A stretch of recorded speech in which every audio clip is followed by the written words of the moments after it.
research the laws regarding labor posters. With that information, we update our QR. Surveillance camera footage from the emergency room of St. Joseph Hospital captured the moment a woman hurriedly entered the hall, clutching someone wrapped in a blanket. The video clearly shows her loudly calling for help and nervously looking around. The nurse at the reception desk would later note that there was something theatrical about her behavior, as if she had rehearsed every word beforehand. The woman's name is Chloe Benson. She immediately tells the doctors that an accident has occurred. Lily had supposedly injured herself in her sleep. Chloe emphasizes that she recognized the seriousness of the situation at once and drove to the hospital immediately. However, the initial examination raises doubts among the doctors. Superficial bruises could be explained by the described situation, but a more detailed examination reveals marks that were obviously made long before that night. A deeper investigation shows serious internal injuries that are in no way consistent with Chloe's version. The medical staff acts according to standard protocol. Chloe remains in the hallway, constantly stressing how quickly and correctly she acted, and repeating that she is worried about Lily's condition and her mother's reaction. Towards morning, the doctors have to stop resuscitation efforts. The official report states, "The cause of the incident was a ruptured spleen with severe consequences of internal bleeding." The medical facts categorically contradict Chloe's words. From this moment on, the case is officially no longer considered a simple accident, and the matter is handed over to the police, who will begin to meticulously reconstruct the events of What's that up, night. Joelle? When investigators began to look into who Chloe Benson I'm just was laying and down what her watching my phone right relationship was now. to Sarah and Lily, one thing immediately became obvious. At first glance, there was nothing unusual in this story. No entries whatsoever in the police archives, no complaints from neighbors, and no alarming reports from social services. Chloe led a quiet life in a cozy suburb of Lexington, regularly smiled at her neighbors. You been looking for me all night? She knew how to be needed. And if it weren't for the tragic circumstances of that night, probably no one would have thought about who she really was. Sarah and Chloe had been friends since their school day. Relationship was. But after school, the friends' paths diverged a little. Sarah became a nurse and found a job at the local St. Joseph Hospital. Thank you, Joelle. Chloe could never find a permanent job and got by with odd jobs and social benefits. However, difficulties in Sarah's life brought them back together. After a complicated divorce, Sarah found herself in a difficult financial situation, forced to work at night and take on double shifts to pay bills and provide for Lily. Oh, you were there? It was Yeah, precisely you were there. then that Chloe reappeared and offered her help. At first, this seemed like a real salvation to Sarah. Chloe would pick up Lily when Sarah went to her night shift, feed her, put her to bed, and completely replace the family that Sarah no longer had. Gradually, Little Sarah bit, became more not and more much, accustomed not really to the idea though. that Chloe was the only person she could rely on. Colleagues recalled that Sarah often looked exhausted and restless, and the only thing that calmed her were the messages from Chloe. I'm just chilling, really. I didn't want to listen to music for Sarah never real. doubted her, never asked unnecessary questions. I kind of just wanted to watch my phone. Suspicious. Every explanation from Chloe was taken as absolute truth. It was for this very reason that Sarah did not immediately notice the strange coincidences that began to happen when Lily was left alone with Chloe. Every little incident or ailment of Lily's was explained logically and convincingly. When bruises appeared, Chloe calmly explained that Lily had simply fallen on the playground or accidentally bumped herself while playing. Sarah believed it, and Chloe, as if to reinforce her trust, assured her each time that everything was under control and there was no reason to worry. Later, when the police examined the correspondence between the friends, it turned out that Sarah truly perceived Chloe as the only person close to her, repeating several times that she simply couldn't manage without her. Chloe always responded with unchanging care, thus solidifying her complete emotional dependence. By the time of the tragedy, it became obvious. Chloe was the only person who was constantly near Lily when something strange happened. Sarah could not imagine that she had entrusted the most precious thing to a person who could abuse that trust for their own purposes. Now, the police were faced with the task of finding out in what way Chloe had used that trust. When investigators studied Lily's medical records in detail, it quickly became clear that the events of December 28th were far from the first disturbing incident in the last 5 weeks. At first, no one had paid attention to these cases, as each one, taken on its own, looked like a completely ordinary I incident. know, right, Joelle? But now, after the tragedy, the police began to see a pattern. The first unusual case was registered about a month before the main events, on November 25th. That night, Sarah was at work when she received a call from Chloe. Yeah, I'm just Chloe chilling, calmly looking and at my confidently phone. reported that Lily had fallen from the swing at the playground. Although the injuries looked Looking at some insignificant, evil babysitter Chloe bullshit. herself insisted that it would be better to show Lily to a doctor. Sarah, who was under her strong influence, agreed and took Lily to the hospital the next day. The doctor who examined the bruises determined that the injuries were superficial and there were no serious problems. He made a standard entry in the medical record: minor soft tissue contusions. Chloe was confident and calm, explained the circumstances clearly, and convinced the medical staff of the ordinary nature of the situation. The doctors had no suspicions, as such visits were common, especially from concerned parents. 2 weeks later, on December 9th, a new incident of a more serious nature occurred. Sarah was on it's duty a at the peaceful hospital night, again when though. Chloe urgently reported that Lily was unwell, severe vomiting, suspected poisoning. This time, Sarah herself asked Chloe to bring Lily to the hospital urgently, as she feared for her condition. The doctors immediately conducted examinations, but no signs of serious poisoning were found. After several hours of observation, Lily's condition normalized. The medical staff concluded that it was something similar to a food allergy or a mild stomach upset. A brief entry appeared in the medical record: possible food poisoning. And this time too, Chloe was extremely confident, convincing, and logical. Sarah, suffering from constant stress and fatigue from work, was grateful to her friend for her quick reaction and help. The main question that occupied the investigators was, why hadn't the doctors connected these events earlier? It turned out to be simple. Each case was handled by different medical teams working on different shifts. The lack of a centralized database meant that none of the doctors saw the whole picture. Each situation looked typical and raised no additional questions. It was precisely because of this fragmentation that the picture remained hidden for a long time. However, after the tragedy, when the investigators collated all the medical documentation, they saw that there had been significantly more visits in the last 5 weeks. Moreover, the requests for help at the hospital were not always on Sarah's initiative.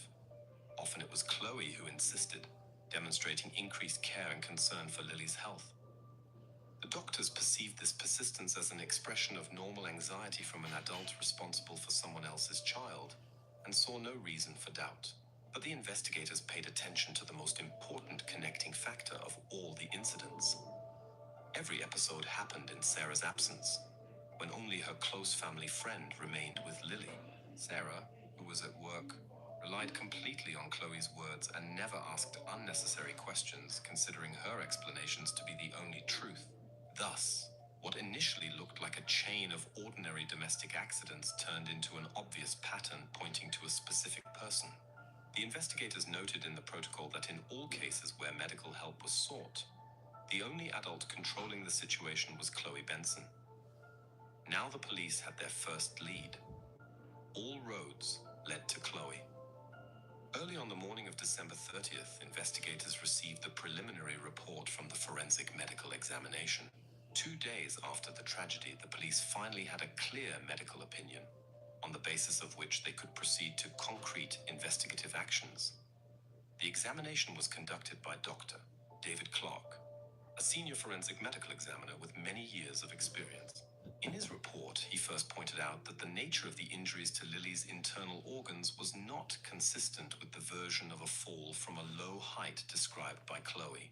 The doctor emphasized that such injuries typically occur from a serious direct impact, most likely a blow delivered by another person. Furthermore, The expert identified healing fractures of several ribs, which were about 2 to 3 weeks old. No one had noticed these injuries before, neither Sarah nor the medical staff. The expert clearly indicated that fractures of this type are extremely rare by accident and almost always result from rough handling or direct pressure. Sarah probably did not even suspect the existence of these injuries, as there might have been no external signs at all. The fatal injury was to the abdomen, a ruptured spleen. The forensic examiner stated that the cause was a strong, targeted blow that cannot be explained by a domestic fall. However, he explicitly stressed that the medical data did not allow him to say definitively whether this blow was intentional or the result of gross negligence. Around noon on the same day, the investigative team, together with the district attorney, decided to change the classification of the case from an accident to a criminal investigation for grievous bodily harm resulting in death. In doing so, the investigation deliberately did not exclude any versions, neither negligence nor intentional acts. The investigators had already received authorization to examine phone records and quickly checked the internet queries from Chloe's device. About an hour before arriving at the hospital, a search was made from her phone for spleen injury symptoms, internal bleeding signs. How long can you go without seeing a doctor for an abdominal injury? This data indicated that Chloe was aware of the seriousness of the situation earlier than she claimed to the police. Nevertheless, the investigation could not yet say with certainty whether this was an attempt to cover up a crime or a panicked reaction after an accidental incident. Additionally, surveillance camera footage from near the suspect's house was examined. Around midnight, Chloe came out of the house several times, once with what looked like a bundle or a towel. This footage clearly did not align with her initial statements that she had gone to the hospital immediately after the fall. The investigators summoned Sarah for another questioning.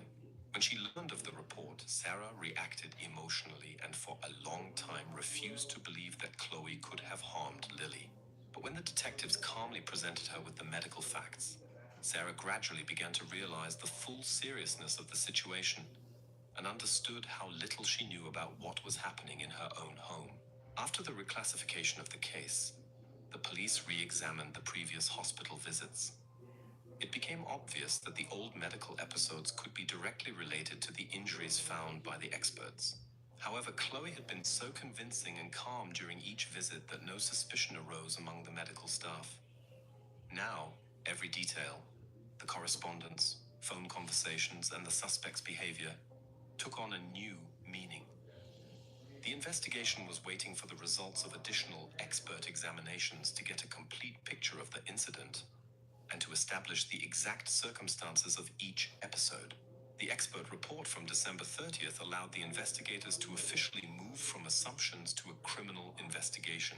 Now, the main task for the police was to determine Chloe's true motives and intentions, whether the tragedy was the result of gross negligence or deliberate, planned actions. After receiving the results of the forensic medical examination, the detectives began to check the family's inner circle. Chloe remained the main figure in the investigation, but the police were obliged to consider alternative versions as well. In such cases, the ex-husband usually comes under suspicion first. In this case, that was Mark Welsh. The divorce between Sarah and Mark was difficult, accompanied by conflicts over finances and custody. The child support set by the court was substantial and Mark paid it regularly, but even that was not enough to cover the mortgage and loan costs that fell on Sarah's shoulders after the divorce. It was precisely the need to maintain their accustomed standard of living and pay for the apartment that forced Sarah to take on extra shifts and work at night.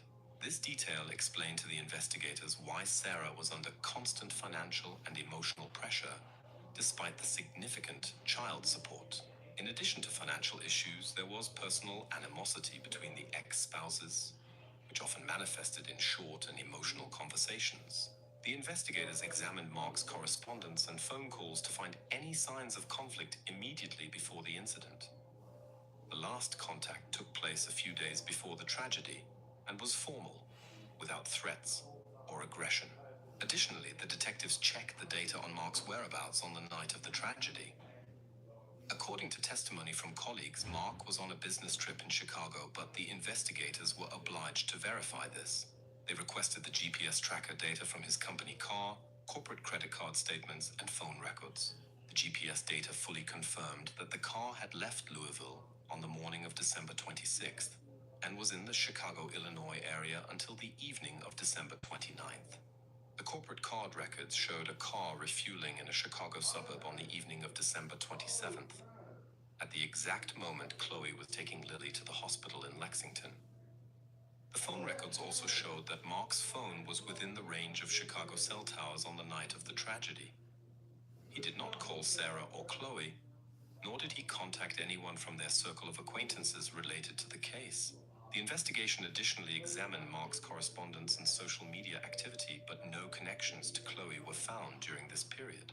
While checking Mark's circle and contacts, the detectives discovered an unexpected fact. Many years ago, he and Chloe had known each other, and quite well.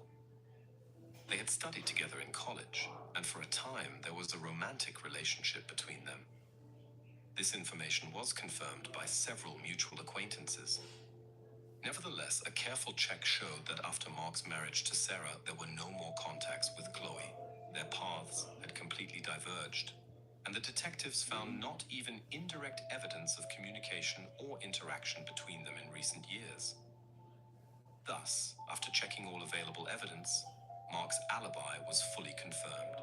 He had no physical possibility of being in Lexington on the night of the tragedy and therefore could not have been involved in what happened. The detectives removed him from the list of suspects. The check on the ex-husband was not just a formality. It confirmed that the version of an external party's involvement was completely ruled out. And now the circle of investigation became even tighter. The entire focus of the investigators was concentrated on the only person who was truly with Lily at the crucial moment: Chloe Benson. Now, the investigators had to clarify the true motives of her actions and find out how long she had managed to hide what was happening from those around her. After all other versions were ruled out, the investigation once again focused on the only person who was with Lily on that fateful night: Chloe Benson. During interrogations, she spoke calmly, confidently, without the slightest sign of nervousness. Her version sounded the same with each repetition.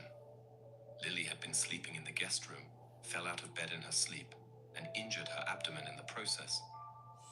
Chloe claimed that she initially noticed nothing serious, and later, when the condition worsened, she drove her to the hospital. At first glance, her explanation seemed logical. Chloe's words did not contradict everyday logic, and for the time being, the police had no direct evidence to prove otherwise. Medical experts doubted that the injuries could have been sustained in a fall, but medical conclusions alone were not enough to obtain a search warrant. The situation changed because of Sarah. A few days later, she came to the police station and brought a photograph taken on December 18th, 10 days before the tragedy. The picture showed a large bruise on Lily's arm. Sarah recounted that Lily had been with Chloe that evening, and that Chloe had explained the origin of the bruise. She said Lily had bumped herself on the corner of the coffee table in the living room. At the time, it sounded mundane and raised no doubts. Chloe always seemed extremely reliable and attentive, and Sarah believed her every word. Now, after some time had passed, Sarah thought for the first time. In her apartment, where Lily spent most of her time, the coffee table was round with no sharp edges. It turned out that it was about a different table, the one that was in Chloe's house. And if the bruise appeared precisely when Lily was at Chloe's, then the version of an unfortunate fall required verification. The detectives recorded this information and went to Chloe's house under the pretext of clarifying details of the interrogation. Formally, this was not yet a search. They had no legal right to it, but they had the opportunity to conduct a visual inspection in the owner's presence. When Chloe let them into the living room, the investigators immediately noticed a detail Sarah had mentioned in passing. The coffee table was indeed in the middle of the room, square, with sharp metal corners. This fact completely turned the context of her story on its head. For the first time, the investigation had a material contradiction. The bruise captured in the photograph corresponded in its position to the height and shape of the table corner in Chloe's house, which meant that the version that Lily had bumped herself at Sarah's was a lie from the very beginning. The photograph, Sarah's testimony, and the detailed description of the furniture formed the basis for an official report. For the police, this was the first direct proof that Chloe was deliberately distorting facts. According to procedure, the presence of a documented discrepancy between the testimony and reality gave the investigation a legal basis to apply to the court for an authorized search warrant. That same day, the search warrant was signed by the Fayette County judge. The detectives were granted the right to enter Chloe Benson's house and seize items, documents, and records that could shed light on what was really happening in her home. They knew. Behind this immaculate cleanliness, there was something that Chloe was hiding most of all. Now the investigation had everything necessary to move from assumptions to direct evidence. A search was imminent, one that would show how deeply Chloe had hidden the truth. After obtaining the official search warrant for Chloe's house, detectives seized several items, among which the suspect's mobile phone was the most important. Although the police already had information about suspicious queries, the specialists from the cyber department could now fully restore the entire digital history of that evening. The analysis took about 24 hours, after which the picture of what had happened finally came together. During the first interrogation, when the investigators first mentioned the internet queries, Chloe behaved calmly and confidently. She explained that she had been scared and confused and therefore tried to find information about how serious Lily's injury might be. At the time, her explanation sounded quite logical and convincing, and the police officers could not immediately refute her words. But now, after a detailed examination of the phone data, this version began to fall apart. The experts restored the exact chronology of Chloe's actions on the evening of December 27th. The first query was made at 11:30 p.m. and sounded specific and alarming. Symptoms: internal bleeding in toddlers. 5 minutes later, at 11:35 p.m., another query was sent. How long can person be unconscious after blow? Such queries clearly indicated an awareness of the artsy, serious situation. But what was more important was something else. What happened after these searches? For the next 20 minutes, Chloe periodically opened social media apps, scrolling through the newsfeed, which did not correspond to the behavior of a person in a state of shock. After that, a period of complete digital silence ensued, lasting over an hour. During this entire time, not a single call to 911 was registered, not a single message to Sarah, no attempt to seek help from neighbors or loved ones. Cell tower data confirmed that the phone was constantly in her house until 1:05 a.m. and did not leave that location. It was only about 90 minutes after the first queries that Chloe drove towards the hospital, arriving there at 1:15 a.m. This entire timeline clearly contradicted her previous explanations of confusion and panic. The detectives conducted another interrogation, now asking much more detailed and precise questions. Chloe once again maintained her composure and continued to insist that she had hoped all along that Lily would regain consciousness on her own, and had been afraid of making the wrong decisions. But now, her words sounded significantly less convincing, as the investigation had clear technical evidence of her deliberate inaction. Police psychologists analyzed her behavior and concluded that it was absolutely not in line with a typical stress reaction. Normally, in critical situations, people either immediately turn to help or act chaotically and spontaneously. But Chloe did nothing of the sort. On the contrary, her behavior seemed methodical, calculated, and cold. She did not call, did not ask for help, did not try to find another way out. She simply waited. It was precisely this deliberate inaction, technically recorded, that became the main argument for the investigation. An hour and a half, during which not a single attempt was made to save Lily, could not be justified by mere fear or confusion. This was something else. something deeper and more unsettling. Thus, the re-examination of the phone data not only confirmed the police's suspicions, but also gave them clear indications that the delay was not an accident or confusion. Chloe was obviously aware of the consequences of her actions and inactions, and was likely even counting on a certain outcome. Now the investigation faced the necessity of finding out the most important thing: the motive. The detectives had to understand why Chloe waited those 90 minutes and what exactly she was hoping to see before making the decision to finally take Lily to the hospital. On the morning of January 2nd, the detectives returned to Chloe Benson's house. The previous search, conducted a few days earlier, had been superficial and had only given the police an initial understanding of the situation. At that time, the detectives had seized Chloe's phone, the initial examination of which had revealed suspicious internet queries and strange behavior. But a deeper technical analysis of the device took time and revealed even more disturbing details. The consistency of this data with the forensic examiner's report, which pointed to old rib fractures in Lily, made the police certain. What happened was not an accident. It was a series of deliberate and consistent actions. After receiving an expanded search warrant, the police returned to Chloe's house, this time with a clear idea of what they were looking for. They suspected that the suspect might be keeping her own records or a diary in which she recorded the results of her manipulations and observations. The house once again greeted them with an unsettling order, in which every little thing seemed coordinated and flawless. It was precisely this perfect cleanliness that made the experienced detectives suspicious. They knew well that behind an external gloss often lies the darkest truth. Slowly and methodically, they searched every room. In the bedroom, the top drawer of a dresser caught the attention of one of the officers. The linen in it was folded unnaturally tightly, as if it had been deliberately placed that way to hide something at the bottom.